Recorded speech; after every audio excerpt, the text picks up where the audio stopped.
L'évaluation que je vais vous présenter, donc pour ma part en fait, donc en classe de grande section, je l'ai proposée donc dans le cadre d'un cahier de réussite. Donc pour moi, il est intéressant dans le cadre d'ateliers autonomes de mettre l'élève en situation de réussite. Et donc pour moi, c'est une évaluation qui est positive parce que l'élève va être réellement acteur de son évaluation, qui va pouvoir choisir son atelier. Et ensuite, lorsqu'il sera prêt, on va pouvoir proposer, donc, pratiquer la validation. Donc ce qui est intéressant, c'est que l'élève va pouvoir mesurer ce qu'il a réussi à faire. Et surtout, ce qui est intéressant, en fait, c'est la validation et la verbalisation. Donc il va être capable d'expliquer ce qu'il a réussi avec l'enseignant, pourquoi il n'a pas réussi, s'il n'a pas réussi, le chemin qu'il lui reste encore à faire, et proposer également des axes de progrès. Et pourquoi pas, la prochaine fois, je ferai mieux. Là, par exemple, c'était réaliser une composition en volume selon des contraintes. Donc, l'élève devait réaliser un château avec 3 tours, une grande et 2 plus petites.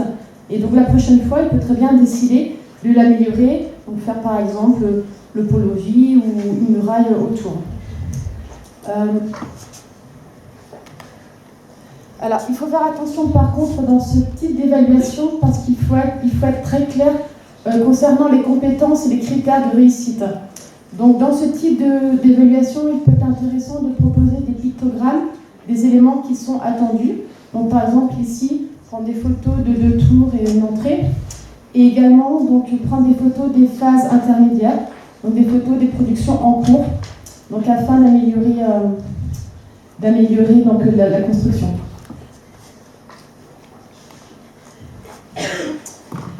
Donc à mon sens, c'est une évaluation qui est intéressante parce qu'elle va valoriser les progrès.